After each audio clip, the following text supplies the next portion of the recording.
Ilang oras pagkaraan, lumapag siya sa bakuran ng country home ni Captain Cigar. Sa likod bahay, isang batang lalaki na halos 6 na taong gulang ang nagpapalo ng soccer ball sa isang imahinasyon na field. Nang tumigil ang kanyang bola malapit kay Michael, masayang ngumiti ang bata at nagtanong kung gusto niyang makipaglaro ng football sa kanya. Lumuhod ang bayani, ngumiti, at sumagot na hindi siya pumunta dito para maglaro ng football, ngunit nang makita ito, agad siyang gustong maglaro. Pagkatapos ay hiniling niya sa bata na lumingon. Ginawa niya ang hiniling ni Michael at nakita ang isang matangkad na figurang tao na parang ulap at masayang sumigaw na sa ganoong kaso ay hindi na nila dapat ipagpaliban ang pagsisimula ng laro. Sa sandaling iyon, ang ating bayani, nang hindi napansin ng bata, ay inilagay ang pearl ng kakayahang cigarette smoke sa kanyang katawan at sinabi na maaaring magsimula na ang bata at susunod na lang siya. Sa gayon, ang bata ay ganap na nalubog sa laro kasama ang Smoky Phantom, ganap na nakalimutan ang lahat. Iniwan ang isang bukas na pakete ng mga sigar sa harap ng hagdanan, tahimik na nawala si Michael, tinupad ang kanyang pangako kay Captain Cigar. Samantala, matagal nang nailigtas ng rescue team ang lahat ng biktima na sakay ng hinaykay na eroplano at dinala sa lungsod. Ngayon, naglalakad si Anna at Socorro at aktibong tinatalakay ang lahat ng nangyari sa kanila. Ginaya si Michael, detalyadong ikinwento ni Anna kung paano niya hinarap ang Cape Hero. Hindi yun maipagmamalaki ni Socorro dahil ang mga kumuha kay Klaus ay mas kaunti ang swerte. Iniwan lang sila sa disyerto. Napakaswerte nila na nakita sila ng mga dumadaan na helicopter, kung hindi ay namatay silang lahat doon mismo. Pagkatapos pakinggan ang kanyang kwento, hinawakan ni Anna ang balikat ng kanyang kaibigan at masigasig na sinabi na ang katotohanan na nakaligtas sila ay tadhana, at mula ngayon ay dapat nilang pahalagahan ang kanilang buhay ng higit pa. Tumango si Socorro bilang pagsang-ayon, pagkatapos ay sinabi na ngayon ay mayroon pa siyang pulong sa organisasyon ng judges. Kailangan niyang makipagkasundo sa kanila. Inilabas niya ang sulat na natanggap niya at ipinakita kay Anna, ipinaliwanag na ilang araw na ang nakakaraan ay dumating ang isang sulat na may imbitasyon sa head office, ang sentro nito ay naging miyembro ng judges organization. Hindi man lang niya mapang-arap na ipadala sa ganoong kaalagang misyon. Habang umasa siyang makita ang mismong bayani na may maskara ng tandang na nagligtas sa kanila ngayon, biglang lumitaw ang snake sa likod niya. Agad na napansin siya ni Anna at itinuro sa likod ng kanyang kaibigan na may pagtataka sa mukha. Lumingon siya at nang makita ang isang estranghero na nakasabit sa kanya, takot siyang nagtanong kung sino siya. Tahimik siya ng ilang segundo, nakatingin lang sa kanya at pagkatapos ay nagtanong kung bakit siya nagulat. Tiningnan ni Anna ang lalaking nakatayo sa harap nila nang may masusing tingin at sinabing pamilyar ito. Tila may naalala si Socorro at, nakatingin sa kanyang kaibigan, sinabi niya na isang araw, sinabi ni Alexa, ang bayani mula sa ikalawang distrito, na sa organisasyon ng judges ay may isang tao na nagngangalang Snake na ang espesyalidad ay isang maskara na may larawan ng isang hayop. Tumango si Anna nang hindi sigurado, lumakad ng ilang hakbang patungo kay Michael at nagpakilala bilang isang matandang kaibigan ng bayani na may maskara ng tandang na kamakailan ay nasa bingit ng buhay at kamatayan. Nang hindi sumagot ang lalaki kundi patuloy na nakatingin lang sa kanya ng tahimik, naiinis na naisip ni Anna na kahit na ang snake at ang rooster ay parehong mula sa parehong organisasyon, sa ilang kadahilanan, ang isang ito ay masyadong malamig sa kanya. Sa pagbuntong hininga, lumingon siya at lumakad sa kabilang direksyon, sinasabi sa lahat na dumating sila dito sa kahilingan ng kanilang organisasyon upang tumulong sa mga kalakal, ngunit walang makitang mga kalakal. Nagulat si Socorro nang biglang hawakan ang kanyang kamay at hilahin siya pabalik. Lumingon si Anna at, napansin na ang dalawa ay umatras ng ilang hakbang, nagtanong kung saan at bakit sila lumayo. Hinawakan ni Michael ang nakasabit na kadena at sinabi ng may panunudyo sa boses na dati ay interesado siya sa lokasyon ng mga kalakal. Sa susunod na sandali, hinailan niya ang kadena at isang nagulat na Anna ang nakaramdam na nawala ang lupa sa ilalim ng kanyang mga paa. Nakangiti ng may kasiyahan, naisip ni Michael na ang dalagang ito ay dapat nang turuan ng magandang leksyon matagal na. Lubos na natakot si Sakura para sa kanyang kaibigan.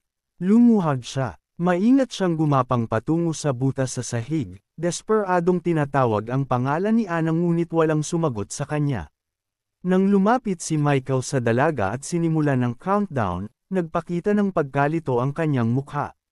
Sa mismong sandali na binanggit niya ang huling numero, narinig ang nakakagulat na masayang sigaw ni Ana mula sa ibaba tungkol sa kung gaano siya kay Amon, na lubos na ikinagulat ni Sakura na nakaupo sa gilid at pinagapang pabalik.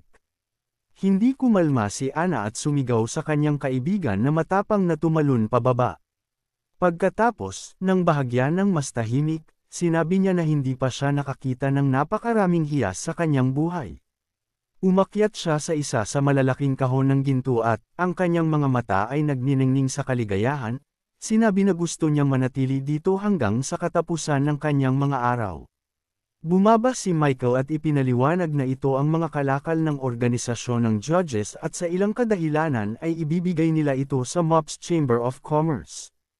Kinuha ang kanyang pitaka, kinindatan ni Ana ang binata at, inilabas ang kanyang hinlalaki sa harap niya. Sinabi na maaari siyang magtiwala sa kanila ng may kapayapaan ng isip. Pagkatapos ay tiningnan niya si Sakura na nakaupo sa tabi niya at tinanong sa mas tahimik na boses kung bakit niya iniisip na kailangan ng organisasyon ng judges na ibigay ang napakaraming kayamanan sa kanilang Chamber of Commerce. Sumagot siya na ang MOPS ay ang pinakamalaking business agency pagkatapos ng kalakalan. Nagtatag sila ng pangunahing trust relationships na makakatulong na mapadali ang pakikipagtulungan sa hinaharap. Nang tanungin ni Ana kung anong uri ng pakikipagtulungan ang tinutukoy nila, ipinaliwanag ng dalaga na kapag leveling up ang malalakas na bayani ay hindi lamang sila umaasa sa kanilang sarili. Kailangan din nila ng magagandang sandata. Kinuha ang isa sa mga diamond sa kanyang mga kamay, tinanong ni Ana kung ibig sabihin ni Sakura na mayroon silang mga tao na kayang gumawa ng sandata mula sa mga materyales ng halimaw. Tumanggo siya, sinabing kapag kailangan ng organisasyon ng judges ng kagamitan o sandata sa hinaharap, tiyak na tutulungan nila sila. Samantala, mas maraming asul na bula ang lumalabas mula sa katawan ng dalaga, lumulutang sa paligid niya. Bigla, mahigpit niyang hinawakan ang mga kumot gamit ang kanyang mga daliri. Ang kanyang mukha ay baluktot sa matinding sakit at sa kanyang pagtulog, desperadong tinawag ni Lucia ang kanyang kapatid. Gabi na nang bumalik ang ating bayani. Sa sandaling bumaba siya ng eroplano, narinig ni Michael ang may sumisigaw ng kanyang pangalan. Isang excited na Valeria ang tumakbo upang salubungin siya. Sumigaw siya na ilang oras lang ang nakakaraan ay nakita niya ang balita tungkol sa pagbagsak ng Hinaike na eroplano at inakala na hindi na niya ito makikita muli. Niyakap ni Michael ang dalaga ng mainit at sinabi ng may banayad ng ngiti sa kanyang mukha na masyado siyang nag-exaggerate. Mahinahon na hinahaplos ni Michael ang buhok ng dalaga nang mapansin niya ang nagliliyab na selosong tingin ng mga lalaking dumadaan. Bahagyang lumayo sa kanya, sinabi ng dalaga na may luha sa kanyang mga mata na sa susunod na mangyari ang ganoong bagay, hihilingin niya na isulat niya sa kanya na maayos siya. Tumanggaw siya at niyakap ang dalaga. Inakay siya patungo sa labasan, sinabing ngayon ay ihahatid niya ito sa bahay at pagkatapos nito, kailangan niyang makipagkita sa kanyang godson. Ang balita tungkol sa godson ay ikinagulat ni Valeria, ngunit ipinaliwanag ni Michael na sa katunayan ay tinatawag lang nila ng kanyang mga kaibigan ang isa't isa niyon. Samantala, si Austin ay umiinom upang malimutan ang kanyang mga kalungkutan. Napapaligiran ng dalawang magagandang babae na nakakapit sa kanya habang nilalampaso niya ang isa pang baso ng alkohol. Mapait niyang sinabi na ginamit lang siya ng kanyang godfather upang mapalapit sa kanyang ama at ngayon na nagkita sila, hindi na siya kailangan. Malayo ang iniisip ni Austin, hindi man lang pinaghihinalaan ang nalalapit na panganib. Biglang bumagsak ang dalagang nakaupo sa tabi niya. Agad na. Nagising si Austin at tumalon mula sa kanyang upuan, ganap na hindi naintindihan kung ano ang nangyayari. Sa susunod na sandali, may nagbuhos ng malamig na tubig sa kanya, na naging dahilan upang maglabas ng hindi nasisiyahang sigaw ang binata at pagkatapos ay binyantaan na aalisin ang matapang na lalaki. Si Michael, na nakatayo sa likod niya, ay sinabi ng may panunudyo sa boses na interesado siyang panuurin ang kanyang mga pagtatangka. Agad na naintindihan ni Austin kung anong napakalaking pagkakamali ang kanyang nagawa at umatras, inilabas ang kanyang mga palad sa harap niya sa isang nagbibigay suko na kilos. Sinabi niya na hindi siya mangangahas na gawin ang ganoong bagay sa kanya at wala siyang dahilan. Ngumiti si Michael at ginulo ang buhok ng kanyang godson, tinanong kung siya ba ang nagreklamo kanina tungkol sa paggamit sa kanya, kung saan sumagot si Austin na totoo iyon. Nang umiling ang bayani at sumagot na may malaking potensyal si Austin at hindi niya ito bibitawan, halos umiyak ang binata sa kaligayahan nang marinig ang mga salitang ito at malungkot na sinabi na hindi pa niya nakukuha ang pagkilala mula sa ibang tao. Ikinabot ni Michael ang hinlalaki at gitnang daliri ng kanyang kanang kamay at, hawak ang kanyang palad patungo sa mukha ni Michael, sinabi na ngayon ay papawiin niya ang kanyang mga pagdududa tungkol dito. Ipinaliwanag niya na nagpasya siyang mag-ayos ng isang ekspedisyon para kay Austin at bigyan siya ng isang gawain bilang isang opisyal na miyembro ng organisasyon. Pagkatapos nito, inactivate niya ang kanyang kakayahan at hinampas ang noo ng binata, itinapon siya sa tabi, na naging dahilan upang mawalan siya ng malay. Nang magmulat si Austin, nahanap niya ang kanyang sarili sa isang madilim na espasyo at sa harap niya ay nakasabit ang isang malaking pentagram. Nang hindi nag-iisip, lumapit ang binata dito at inilagay ang kanyang palad sa bilog. Ang kanyang subconscious mind mismo ang nagsabi sa kanya kung ano ang susunod na gagawin, kaya tumalikod siya sa bilog at sumandal dito, ipinikit ang kanyang mga mata. Agad na lumiwanag ng mas maliwanag ang pentagram at may tinig na narinig sa kanyang ulo na nag-ulat na ang spiritual contract ay natapos. Sa sandaling muli niyang buksan ang kanyang mga mata, nahanap niya ang kanyang sarili sa ibang lugar muli. Sa pagkakataong ito, nasa gitna siya ng mga ulap at sa ilang hindi alam na kadahilanan ay hindi niya maalis ang pakiramdam na siya ay nasa isang lugar na napakalayo. Biglang narinig ang boses ni Michael sa likod niya, ipinaliwanag na gumawa sila ng spiritual contract at ngayon ay nilusaw na ni Austin ang pagitan ng body at soul. Agad na lumingon ang binata at lumaki ang kanyang mga mata sa takot nang makita na kulang si Michael ng kalahati ng kanyang katawan. Tulad ng nangyari, kulang din siya sa ibabang kalahati ng kanyang katawan. Sinabi ng bayani na hindi siya dapat masyadong mag-ulat dahil nasa isang espasyo sila na kontrolado ng mga iniisip kung saan kayang mag-isip at lumikha ni Austin ng anumang bagay sa kapangyarihan ng kanyang espiritu. Pagkatapos ay idinagdag niya na kamakailan ay nakakuha siya ng maraming spiritual abilities at sa kanyang pananaliksik ay aksidente niyang natuklasan ang espasyo na ito kung saan napupunta ang mga taong nakipagkasundo sa isang spiritual contract. Nang hilingin niya sa binata na sumisid sa kanyang gemstone na lumitaw sa kanyang noo, nalilito na sinulyapan ni Austin ang kanyang noo, sinusubukang alamin kung saan ito nanggaling.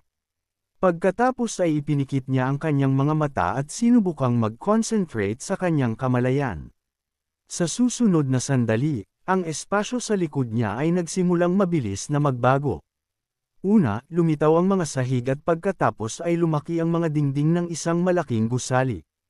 Gulat na, tumingin si Austin sa paligid ng balisa, hindi makapaniwala sa kanyang mga mata, at ang huli niyang nakita ay 12 walang laman na trono. Isa sa mga ito ay agad na inukupa ni Michael. Tiningnan ng binata ang lahat ng ito at hindi makahanap ng isang salita. Napansin ang reaksyon ng kanyang godson, kinawayan siya ng ating bayani ng kanyang palad, sinasabi kay Austin na lumapit. Nang makabawi mula sa pagkabigla, sumigaw siya ng may sigasig sa kanyang boses na ang organisasyon ng judges ay mas malaki at mas cooler kaysa sa kumpanya ng kanyang ama. Ipinaalala ni Michael na nangako siyang bibigyan siya ng opisyal na pagiging miyembro at ang lugar na ito ay tinatawag na Heavenly Palace.